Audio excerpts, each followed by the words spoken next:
Welcome to Slate Against the Machine, the podcast where we pull the curtain back on the film industry to show you why you really shouldn't be in this. But if you really want to, and you're an emerging, underrepresented filmmaker, we'll give you some tools to get started and succeed. We are Fae Pictures. Our mission is to decolonize Hollywood, and I'm with the team here. And let's get to know our fellow decolonizers. Let's start with you, Shant. I'm Shant Joshi. I'm president of Fae Pictures, and I've been behind such projects as Framing Agnes and In Flames. Abdul. Hallo, jij heter Abdul och jag är vicepresident för utveckling i Kino. Abdul's learning Dutch right now. Norwegian, actually. Norwegian? That's pretty good for Norwegian. I don't know it, but no, that's it's not good. It's not. It's Lisa not. knows. Yeah, it's not actually, good. As Lisa Svensson. Pronunciation is probably all over the map, but the actual grammar is on point. I will say that. Okay. The word development is tough in Norwegian. That's the only.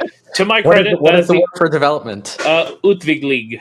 Utvikling. Okay, nice. Yeah. Okay, great. It's the consonants at the end of words that get you. All right. And then I'm trying to think of the jeg skriver og en kinoen. I don't know how to say such as. Keep those intros real short and comprehensible for all our Norwegian fans.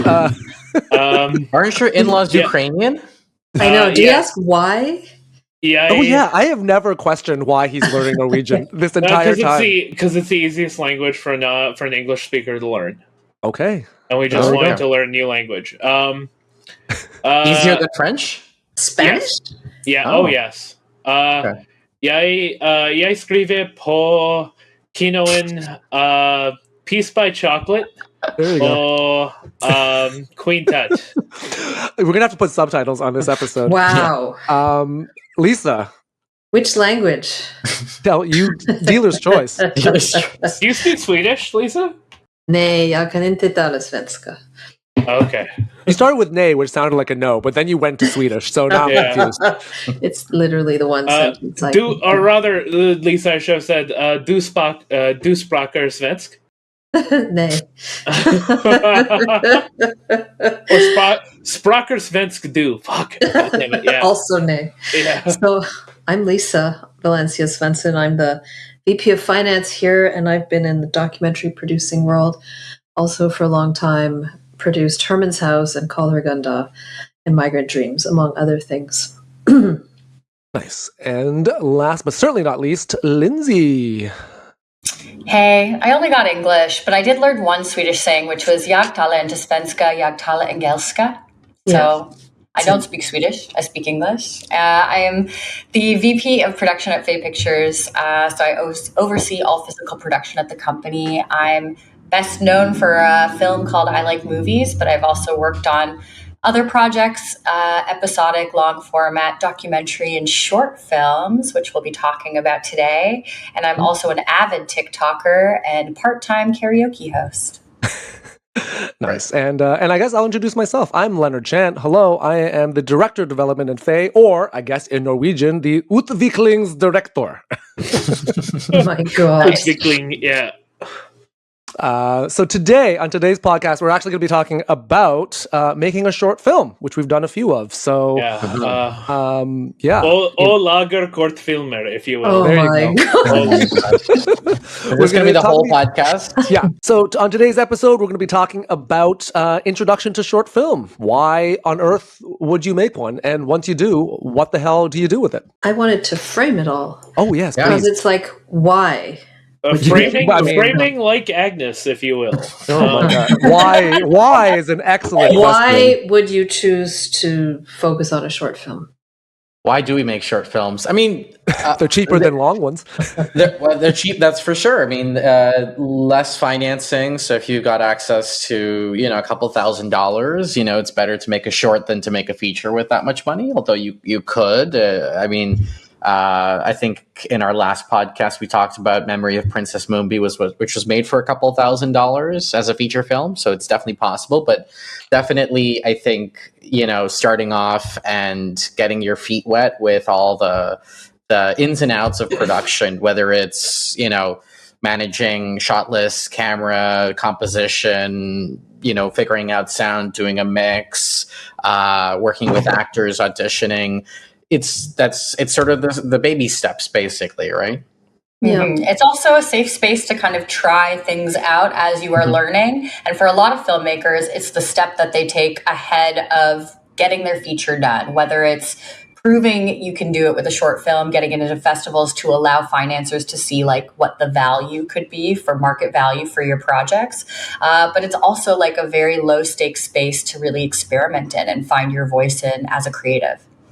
Like Whiplash started as a short film, so it was they have the Damien Chazelle had that calling card of this short film, and they became Whiplash. So I mean, you're not going to create Whiplash, though. You might, but like the glut of short films in the marketplace, like you really have to have a banger idea to do a short film. Like, But Whiplash, as a concept for the short, at least, was very simple. So I use Whiplash as an example for my students. I teach production management in York University, and I use that short as an example because it's a short where it's the first scene one. You're in a music classroom, which most people have access to. Scene 2, you're in a hallway. Most people have access to that. And scene 3, you're back in the music hallway. The only thing that people don't have access to is J.K. Simmons. And he does a great, performance in that short, Are You Rushing or Are You Dragging? Also, there's stunts with the throwing of the chair and the slap and all that kind of stuff. But ultimately, that is a very well-contained short in pretty much a single location. It could be shot over the course of 2 days, basically, that really sort of cemented the idea behind what then became the feature film.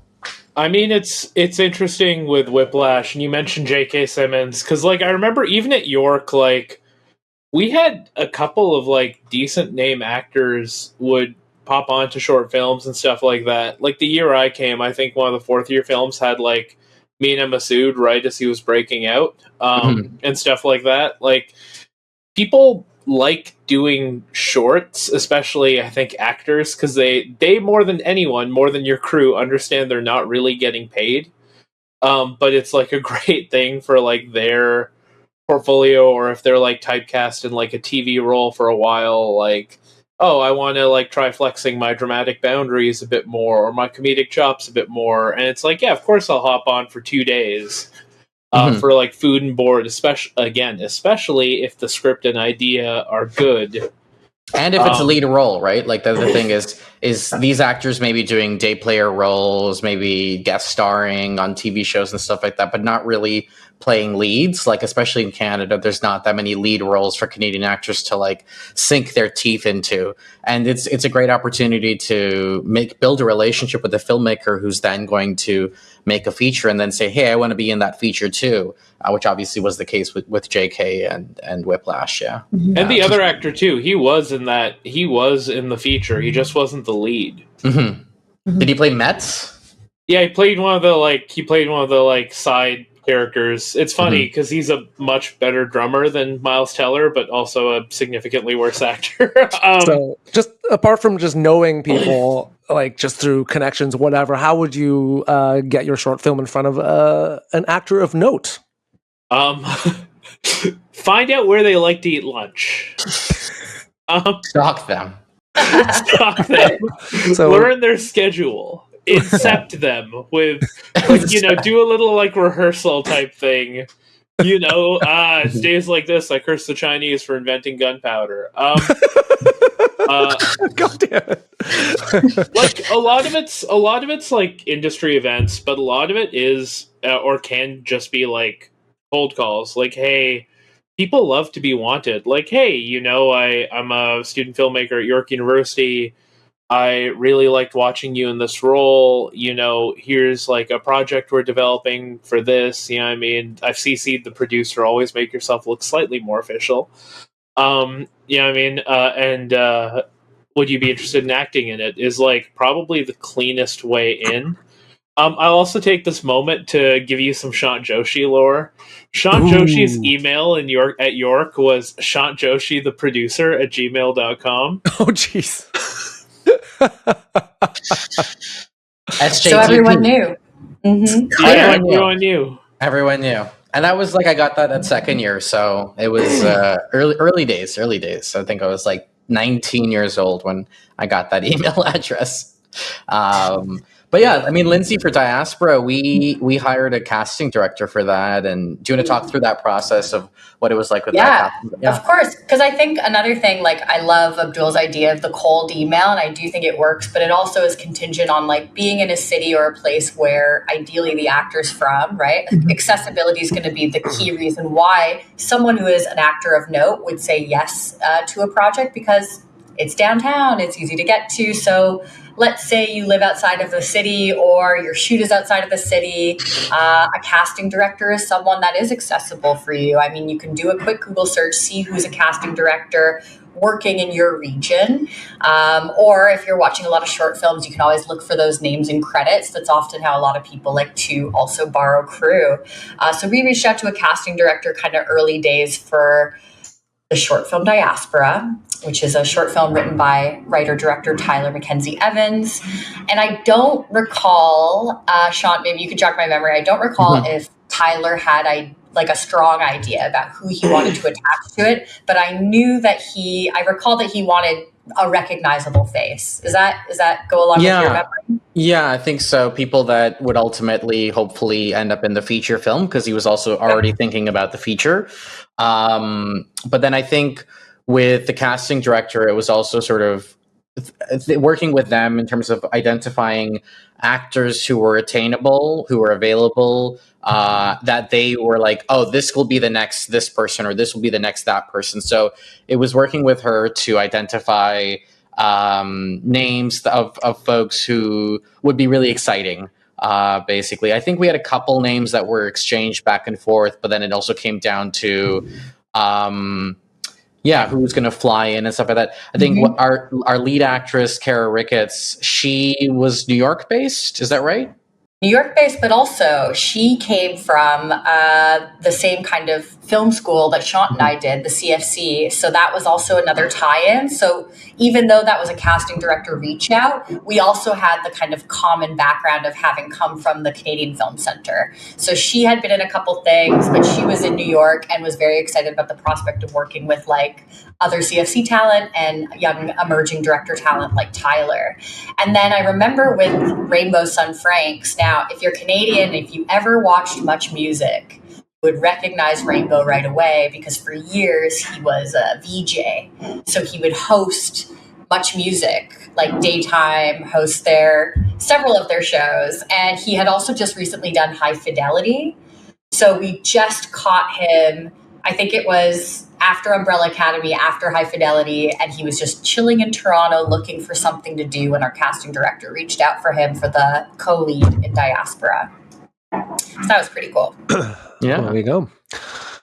And then once you get these actors, where do you find the money to pay these actors? I mean, short films are interesting because, like, if you're at a film school, obviously it's all shorts. If you're at a place like the CFC or an institute, it's all shorts. But it's also one of the few places where, like, you can get Arts Council funding. Like, the Canadian Arts Council will not fund commercial projects, right? But, like, shorts are definitely something, especially, I will add, with the proviso that they consider themselves entirely director-driven and will not give money to screenwriters. CAC, eat shit.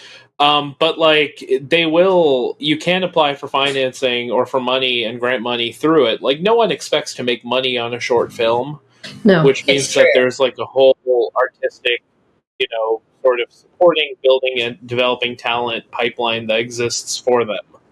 Well, let's talk about that for a second. Abdul, you told the Canadian Arts Council to eat shit. So the reason that it's interesting because of how these arts councils think about cinema and art in general, right? So they're not just looking at cinema, they're looking at visual arts, they're looking at dance, they're looking at theater, all these kinds of different stand-up media. comedy, by the way, not considered art. Not Yeah, considered art. yeah. It does not fit the Canadian Arts Council's I mean, definition of like, what's never considered mind that, art. like, so many stand-ups have come out of Canada and like conquered America, and is like the cheapest way to export our culture. Honestly, Like it's one dude. Like it's so cheap. It's like what better bang for your buck than supporting that? But I think apparently what we do is not art. I think with the Arts Council is interesting because ultimately it comes down to the product that is being created, while or the art that's being created. And so for a screenwriter, the product of your work is a screenplay, but the screenplay is not something that necessarily is consumed as a form of art by the public. It is a work product in the creation of a film. I mean, they also do research and development grants for other kinds of art. Like, it's not, but screenwriting does not qualify underneath that, right? Like, it's does not if just you're the director. If you're a writer-director and you're doing a research grant, then it does qualify. I mean, I guess But, it's like we're not going to get money to get an architect to make a blueprint and then not make the build the building. I guess. I right? mean, but like you want to get the blueprint. Oh, absolutely. So that the director I can, agree. like, it's not even considered in their staged development, which is kind of insane. No, that's silly. Like, that's silly. And it is very silly because, like, not for nothing, but like John Ridley's script for Alien is a work of art in and of itself, right? Like Patty Chayefsky's script for Network is like as readable as like any novel you have ever read in your life. So it's like, Wall-E, there the is first 20 minutes. Yeah, there's a way. Is a book a work of art? Like, I don't know if I guess arts councils do support. They support poetry and novel writing and all that stuff, right? Yeah. So it's like there's a really narrow band of. They also support like journalism, you know what I mean? But there is like a very narrow band of what you can do, with an arts council that is, I would like describe it as a little frustrating, you know what I mean? Because it's like, with screenwriters specifically, like, there's an expectation you have to sell the project. There's a lot of free labor that goes into the creation of a screenplay. There's a lot of market forces that dictate how and what you write, even if you're sure. Like, are you going to take the crappy MOW that will sell? You know what I mean? Or, and you'll do it at the expense of like a banger project that will sell, but that no one will give you, the time or space or money to create, right? It's like that type of stuff. I just signed a contract to do exactly that. I think that's the whole goes back to why would we even make a short film? The majority of short films I don't think are getting financed or financed adequately, but everyone's investing their time and energy because it's going to be a calling card. It's going to prove your creative vision, your authorial vision as a director. Yeah. Your, what's your style? What's your take on the world? So it's really they're labors of love. They're labors of love for the most part. So it's a vehicle, like Abdul said before, to get out like an idea that you want something you want to say, you desperately need to say about the world in this short film. And that's why short films are really hard, because like they're short, but you have to like use what little real estate you have to really put forth this idea. Can you get one idea for a short film? And that's actually a great jumping off point, talking about Diaspora, because that was a seed of an idea from years ago. So in talking about like, where do we get money for short films? We should also contextualize this. We're talking about the Canadian film industry primarily here, but there are many ways to fund your short film. Tyler Mackenzie Evans was a treatment writer at a commercial company that I was the in-house production person for. So we kind of had this kind of brutal job, really difficult boss. We were making commercials, and he was like, I have these ideas for short films. And in his spare time, he had a salaried position at an esteemed production company. In his spare time, he was writing these projects. And we became friends over that period of time. And I kept asking him to share his projects with me. And Diaspora was one of those projects. So this is a young, talented creative. He hadn't yet made his own project yet, but he works with commercial directors all the time. He knows what treatments look like because he was making them for commercial directors. So when it came time to try and find money for this project, Tyler was such a go-getter. He already had created a treatment that kind of expressed the tone and feeling of the short film Diaspora that he wanted to sell, right?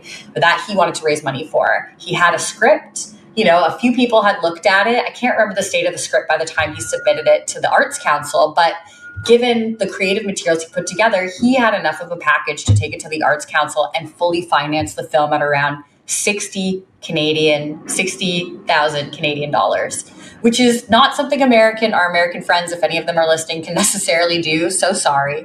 Canadian Arts Council and provincial money, it's a special thing, but it's true that only a specific kind of artist can apply for it, a specific kind of package. And it turns out that Tyler's background in commercials really helped to inform what that could look like to sell his vision to the Arts Council. So not everyone gets to do it this way. And certainly not a lot of production companies have a director coming to them with a fully fleshed out project that already has money attached to it, which is the scenario that we worked in for Diaspora. And it's a bit of a unique one. I'll also say, like, a lot of people will pump their own money into shorts. Sometimes, it's a couple of $1,000. Sometimes it's a lot more.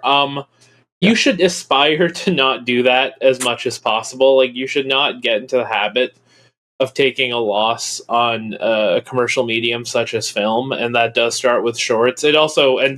Also, you should pay your crew if you can. Even if it's just a little $50 to $100.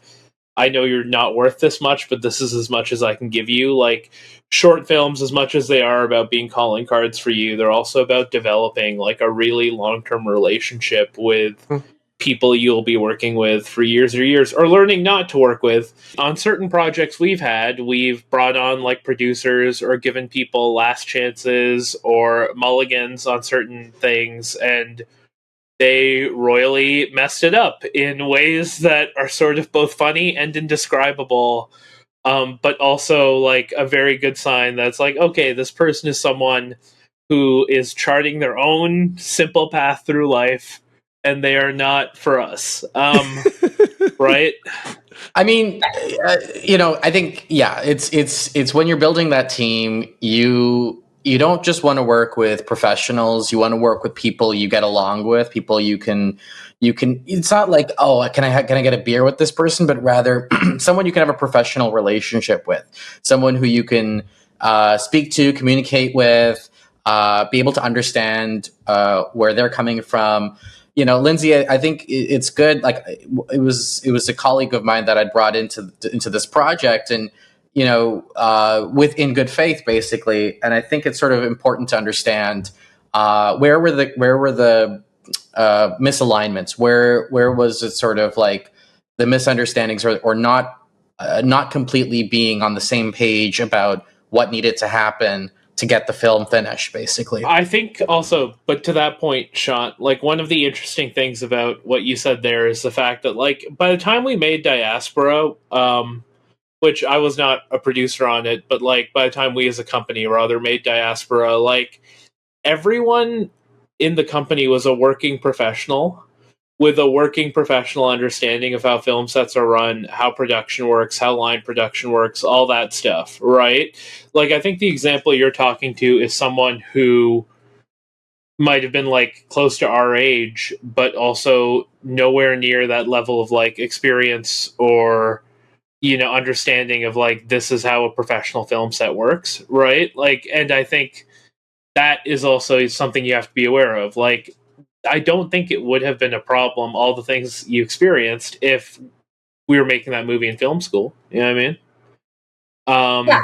It became a problem now. Yeah. Sorry, Lindsay. For sure. Not at all. But I think also worth mentioning when we're talking about packaging a project to try and get financing, Fae Production, we were not part of that project when it went to the Arts Council. We were not attached as producers. I don't even think Tyler applied with a producer. I'm pretty sure he applied with his director of photography, who was a close friend and someone he met and worked with since college.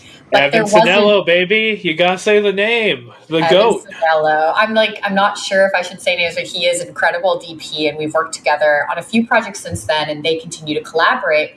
But the thing is, when you're pushing the project forward to production companies, so say you're a young filmmaker, you have some Arts Council money, or you're trying to apply for it, creating that team around you early on is so helpful.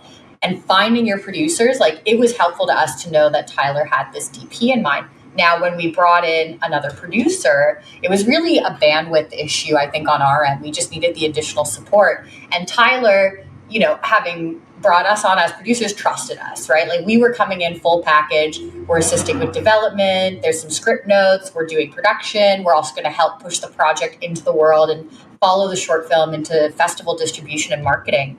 So we kind of covered the whole gamut. But for production specifically, we did need an extra set of hands. And I think, that's where we brought in someone who was a friend working with us in good faith, who, in my memory, our biggest conflict was he didn't respect budget lines. He thought they were helpful suggestions and not numbers to stick to. And, 65 or 60K is a substantial amount of money for a short film. But as everyone on this call also knows, that money needs to be used so strategically if you're going to plan to take your film from start to finish through post-production and then out into festival world. So we needed those numbers to be real numbers. Any best practices that people should really keep in mind? Like people who haven't done this before, like what mistakes did you make early on making short films that you're like, well, fuck. Creative solutions at every turn. Do not go into the black because you think some moment or some gag or some shot is going to be the reason this film, like, see the forest for the trees, basically, is the key to, any film, but specifically a short film. Like, if you cannot articulate the emotional intention of something in 10 seconds as to why you need to keep it, you do not need it. Mm-hmm. Yeah, that's the thing about short films is they have to be tremendously tight. Like, you have so little real estate, like, you have to be so economical with everything. And long shorts don't get into festivals. Like, that's the other part, is like 10-minute short films, like 9 to 10 minutes are like really, I believe that's like the magic number, right, Lindsay? Shant? I mean, 11 feels like a really great number. It's another short we had was 11 and got in really well. I think, you have to understand, like people have to really, really understand. And, I think a lot of us here are you festival fans or festival hoes, whatever you call it.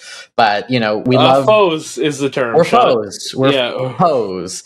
We love going to festivals and go to the shorts program, right? Sit through that. That's hour and a half to 2 hours. And, once you're in that sort of like hour mark or hour and a half mark, you're tired. And the way these programmers program that is with the idea that people are going to get exhausted within that hour mark. So they need to keep energizing the audience. And so programming is such an art in its own way in terms of putting a shorts program together, that if you've got a short that's 20 minutes long or 25 minutes long, get ready to get programmed at a smaller number of festivals because it just won't fit the program when you're trying to fit everything into 2 hours. And because they also have to think about the pathway of the audience, right? The audience is going to come into this program. Where are they going to go next? Are they going to go to another film, or are they going to go to dinner? How is this all timing out for their larger, for the audience's larger schedule? Yeah. So I think it's sometimes filmmakers are just, they think about their film as like its own self-contained thing, but everyone knows a short film never plays on its own. It always plays as part of a program. And so you always have to think about not necessarily think about what's going to play before, what's going to play after. You're never going to know that. There's so many interesting sequences of short films that play, in sequence in weird ways that confound us sometimes. But I think it's also just how can you fit this in so that, and it depends on what are your goals, right? With a film like The Curfew, which is another film we had, which went 19 minutes long, we achieved a massive goal of reaching the Venice Film Festival. It was our first film at Venice, and it really hit that mark, and the audience just really responded really well to it. But it's struggling to find its a larger a larger festival run rather than another film that we had, which was 11 minutes, which went to I think 200 festivals over the course of two and a half years. There's another very strategic goal that can actually be achieved with the short film. And that is that there is a very specific list of film festivals around the world that if you win an award for your short film, you're automatically qualified for consideration for an Oscar for Best Short, either narrative or documentary. So anyone and everyone, because I just did, can Google Oscar qualifying short film festival. And I just did, and there's like 5 or so listed in Canada: TIFF, Calgary Film Festival, Edmonton Imaginative, and Hot Docs. And for example, TIFF, if you win Best International Short Film or Best Canadian Short Film, your film is automatically entered into consideration for the best, for an Oscar for Best Narrative Short, or I think documentary short. I just want to flag, because some people, like, they'll put this on their bios, they'll put this on their profiles of their films. It's like, this film went to this Oscar qualifying festival. That's great. We're really proud of you. But really, what's the value there in terms of the Oscar qualifying festival is, did you win the award? Yeah. Right? Because then you're become eligible for the Oscars. Just because you played at an Oscar qualifying festival does not mean your festival qualifies for an Oscar. Yeah, I went to an audition. I am in the movie. But wait, I do know there are a few people who had not made a feature yet. Their short film qualified for Oscar nomination, and then it got at least shortlisted if it was a documentary, or nominated if it was a narrative. And then some of those people, it's not many people in the world, but there are people who their trajectory has followed that path. And from that Oscar shortlist or Oscar nomination of their film, their careers took off. Again, it's a small collection of people, but it is worth becoming familiar with that list, because you might as well max out what your short film can do. Again, the Venice Film Festival that we just had a short at, if you win the Horizonte Award for Best Short Film, bang, once again, you're going to be starting to be on Oscar radars. And and a lot of people in the Academy's eyes are sometimes on those short films. And even if you don't quite get to nomination or short, it might be that someone is starting to pay attention to that person who made that amazing film that you can't get out of your mind. So sometimes it works in weird ways. But anyway, just a thing for people to be aware of, and Google that list. I would also add, sorry, you don't get delulu either about short films, because it's very easy for aspiring filmmakers to be like, I got into like 20 festivals, and it's like, there is a metric that people explicitly or not explicitly judge festival consideration by. Like 20 regional festivals are worth less than a TIFF. No one gets into Sundance, but a Sundance, like a Tribeca, right? That sort of stuff. Well, not no one. There are people that get into Sundance. Well, nobody gets in Sundance. Actually, show up. They played nothing. There's 10,000. There's 10,000 submissions for Sundance, and there's 80 films in selection. So there's definitely also, Shant, a high bar. Mm-hmm. The other part you're missing about the big festivals, I think, is like we have to address, is that they're also very political entities, right? Like, you can backdoor in films. You have relationships with programmers. If, like, I don't know, David Fincher were to make a short film, he wouldn't have to like show it to anyone. Obviously, he would just get into every major festival sight unseen, right? Like, or if David Fincher's producer produced a short film from a no-name guy, he would have a relationship with every single festival and be like, no, you're just going to program this. And they'd say yes, right? So apart from that, just having it in because of politics, how do you get your stuff into festivals? I think there's a larger, it's about who you know, but it's also like, who's platforming it, right? Is Cate Blanchett going to come in and executive produce your short film? And that platform can take you miles beyond. Like, definitely winning an award at a festival is ideally some form of a merit-based award. But there's also so many short films that go the route of forwalling being you've bought out the theater and you're opening up for commercial sales, ticket sales for at least a week, basically. And a lot of I think there were 2 short films that were nominated for Oscars, produced by Netflix or acquired by Netflix last year. One of which was a Chiwetel Ejiofor film, which was very weird. I don't know if anyone else saw it. It was a very weird film. I don't want to synopsize it necessarily, but basically it's about Chiwetel Ejiofor going from riches to rags, basically coming from like a white collar job, losing his wife and daughter to a random act of violence, to then becoming an Uber driver and then crying in front of this girl that he's driving. It's very weird. It's if you want to laugh, watch this movie. But these very weird movies suddenly pop up as Oscar nominations because they have a big movie star, they have a big executive producer. Netflix came in and said, "Oh my God, this is heart-wrenching. This is a heart-wrenching story," and it suddenly gets an Oscar nomination. Does that mean I think it's a good film? Not necessarily. So a lot of these different metrics, for Diaspora, the film went from TIFF, Palm Springs Shorts Fest, honestly one of the best festival experiences. Lindsay, I think you should talk about that. And then went on to be a short of the week in Vimeo staff pick. And I think it did what we needed it to do to be that platform short film for Tyler to then springboard off into his feature. Mm-hmm. Yeah, I wanted to say just overall before we hear more about that Palm Springs, which is, I'm so fascinated. But I think, the goals, like this episode is about short films. And it's really, what is your goal? Most people, making short films is a step. It's a goal in itself, and it's a step to making longer form content or maybe episodic or whatever. But it's often an easy, relatively speaking, easy way in. And then yes, you can also try to leverage the short film. Does it get an award at certain festivals? Does it get Oscar qualified, et cetera, et cetera? You're going to put your time into trying to push it for Oscar nomination. So that can be a strategy. Is it the goal? I don't know that it's the goal. So there are many ways to reach the goal. And the goal is probably that a lot of people hear about your short, see it, and hear about you, because really your goal is to further your career using the short. So I think the grand strategy is to figure out what's your true goal. Is it to make a lot of money, or is it to further your career, or is it to get a lot of eyes on your work? And what is the place of a short film and a set of short films in that? There's also the opposite, that a lot of people get stuck making short films. They keep trying to break in, and they make another short and another short and another short. And boy, it takes them 10 years to break in. So it can also be a tricky place to be stuck. So anyway.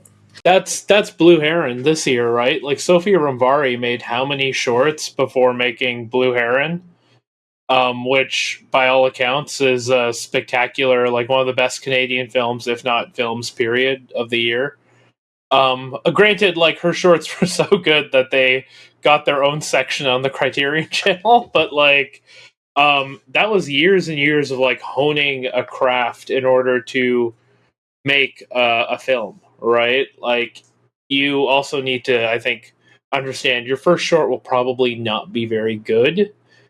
And that's why you make another and another. In fact, you might make a feature film the way Damien Chazelle did, realize it sucks, and then go make a short to like really clarify an idea that you want to tell in long form, right? Like, there's value to doing this over and over again. As long as you don't like unalive yourself in the process, because it sucks. Making short films is such a learning process, right? Yeah. The learning process. And Diaspora was the third film that Tyler did. So just to kind of return to this idea of like, why do producers pick shorts? Tyler had done 2 short films that had a really strong vision. Like, he has a really strong idea of what he's trying to say. Obviously, long term, he's thinking about the feature he is working on, which is actually kind of an expansion of the idea in the short film Diaspora, which Diaspora, the short film, it takes place in a Black suburban town. A couple notices that their neighbors who are Black are disappearing and white people are moving in. Very simple concept, super simple. Execution, I would say, is like, it was a very elevated execution of a simple idea. And at 16 minutes, it's maybe a little longer than the perfect short time, but it went to a lot of festivals because I think it communicated this idea and this director vision really well. And I remember the first time I saw the treatment for this, and Tyler told me, why he wanted to make it. And you can tell when someone really cares about the story they're trying to tell you. Like, you'll get pitched a million short films from a million filmmakers, and you can tell they're just trying to make it so they can get money to do something else, right? And you can tell when the passion isn't there, but that just wasn't the case for Diaspora. Diaspora was like a long time coming for Tyler. He wanted the bigger budget for this, which he obtained himself through the Canada Arts Council. He wanted to really express this idea that he wants to then expand in a feature that he was already kind of ideating at that point. So I think it was super appealing for us as producers to hop on board, because It came packaged, ready to go from a visionary director who, had like a really strong sense of what he wanted to put out to the world. And I think that's why it resonated so well in festivals. There you go. Palm Springs Short Fest, which I'll just touch on it very quickly.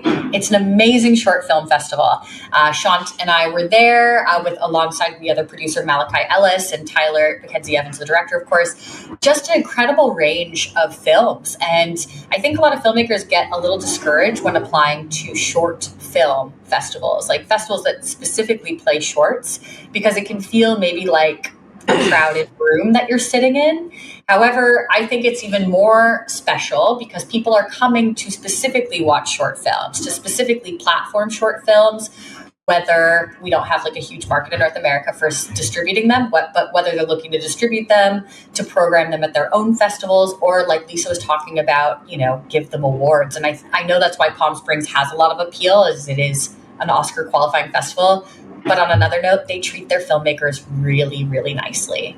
So if you're a short filmmaker trying to put your film into the world, Palm Springs Short Fest is absolutely one to have on your list. And there's a lot of people from LA who come out to Palm Springs to go look for new talent. So that's definitely a great place to build a larger network, and a really interesting network of filmmakers who have also made features before, who are coming back to doing shorts, just to really sort of, grease their bones and their muscles on their creative bones and muscles. Yeah. Nice. And I think that networking, I think that networking piece, you just never quite know. I remember producing a short that got into the Montreal Short Film Festival in 2008, short documentary. And so we went overnight because the film festival put us in a hotel room for 2 nights. And the filmmakers were like hanging out, or maybe Montreal Human Rights, but it was a short. And we met with the other filmmakers, and there was a filmmaker from New York who also worked at Tribeca Film Festival as a programmer at the time. And I chatted with him, and we really liked each other. And then when I started producing the first big feature doc that I produced, I then went to New York and called him up, and we met with him. And 2.5 hours later, without trying, me and the directing and other producer team had so impressed this guy that he said, whatever you apply to at the Tribeca Film Festival, and there was a more robust Tribeca Film Institute offerings at the time, let me know and I'll put in a good word. And we then did so over the next several months, and he put in that good word every time. And then we got picked for a couple of things at Tribeca, and those were key steps in that film getting out into the world. And so when I trace it back, it's all because some of that was because I went to the Montreal Short Film Festival and hung out and chatted with this New York guy. Yeah. I will, before we wrap up, I'll also add, I think this is important. If your shorts don't succeed, it doesn't mean you won't have a career. You know what I mean? I want to put that out there in the world too. I'm not a director, but everything I made in film school went fucking nowhere. And it's a pretty bustling time, and I'm not the only one, right? Shorts are not the only pathway in, and a lot of people don't make them. It's such a distinct art, separate from feature filmmaking or TV writing or TV directing even, right? Or things like that, the short is a good way in. It is not the only way in. Yeah, there is no path. I think that's the one thing we'll say a bunch is there's no path to success. It's the only thing is just perseverance and craft. Just get really good at whatever. Or having really rich parents. Having the richest parents alive. That would be, honestly, if you could do that, just do that. Having Italian-American parents in Vaughan who coddle you and pay for your life at every turn so that you never have to grow up or get better at what you do. And learn Norwegian, I think, is learn Norwegian. Lara du Norsk. But yes, anyways, this has been Fae and Tomba short films where you can make them. You don't have to make them, but hopefully this was useful for you to, and if you decide to make them, hopefully one day your film will be nominated and you can see your name film on an Oscar pool that everybody else just has to guess at who might win because nobody's ever seen them. So we're going to wrap up this episode, and we're going to wrap up the same way we always do, which is to talk about what we're watching this week. So I think we're going to talk to Lindsay about what she might have watched. Yeah, and it's so funny that we started this episode with Abdul speaking Norwegian, because I'm going to shout out a Norwegian movie, Joachim Trier's Sentimental Value, which I was so lucky to see with the director and cast in attendance at a screening last week here in New York. The film opens on a house. I'm not going to give any spoilers away. It opens on a house, and the house kind of plays this character watching a family grow up. And then we enter kind of the current timeline. The daughters are adults. They're estranged from their father, and their mother's just passed away.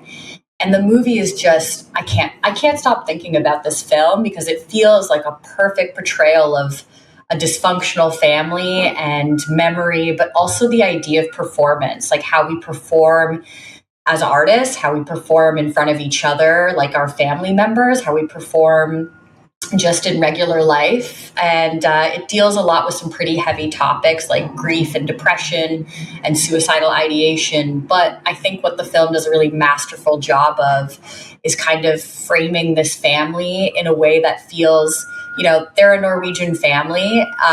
And there's this one character played by Elle Fanning who comes in as this token American actress who puts on a Norwegian accent at one point as she's in the film. But I think it just does such a tremendous work of relating to people at various stages of life. The elder father, the older daughters, the young son kind of growing up, not really understanding why his family is as dysfunctional as it is. It just really resonated on a lot of levels, and it's coming out soon. So I think in Canada, November 14th, and in the US, November 7th. Definitely, like, I watched a lot of movies last week, and that seems to be the one that I can't stop thinking about.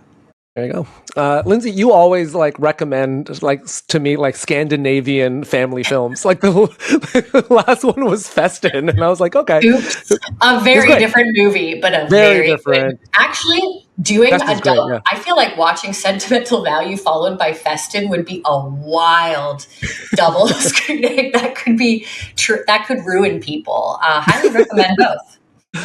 Nice. Well, thank you so much for that. And yeah, well, before we go, where can everybody find each other on the socials?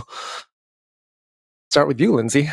Oh, I'm at Lindsay's Online, and that's on Instagram and TikTok. There you go. Lisa? Oh my God, I'm on Twitter, X. Lisa Valencia S. I think it is. It's rather political. Yeah. Lisa is not allowed into America, but she'll get a free flight to El Salvador. Shant? Mostly follow the company at Fae Pictures, and then I have a personal Instagram account called Shant Joshi 95 for my personal stuff. Not Shant Joshi, the producer? No, not that was taken. Nice. Oh, it was taken? Really? I don't know. Maybe it wasn't. Maybe I'll change it to Shant Joshi, the producer. I took it. That's my Finsta. Yeah. Abdul's been squatting on it, or you're just Kevin Durant with multiple burners, but of people you actually know. Yeah, it's actually whenever we're competing against another short, that's the letterbox I use to like give those other shorts bad reviews. You know. There we go. Nice, Abdul. You can find me on Instagram at Abdul Y Malik. I don't really use social media these days. I just like lurk, or on Blue Sky at Abdul Y Malik. There you go. And I'm on everything on at the Leonard Chan. And yeah, that is our episode for this week. So thank you so much for coming out and listening, and just stay tuned for the next one, whatever the hell that'll be, because it's like herding cats around here. But also, it's crazy that the Leonard Chan wasn't taken. Of all the names in the world. I know. Well, Leonard Chan was taken. I had to go. The Leonard Chan got taken by a CEO in Hong Kong who is much more successful than I am, because I get invoices for things he's buying. Because I have leonardchan@gmail.com is my email. I think that's why I think Shant Joshi producer was already taken. That's why I had to do Shant Joshi the producer. Same funny. thing. Is there a producer, like a producer named Shant Joshi Some somewhere guy, then? some guy in Maybe. Gujarat making like trap beats in his like apartment. Like, Yeah. Oh, that's going to be our closing, our outro is Shant Joshi, music producers, trap beats. There we go. Take it away. Thanks, All right. everyone. Yeah. Thanks, y'all. Thank Yeah. you.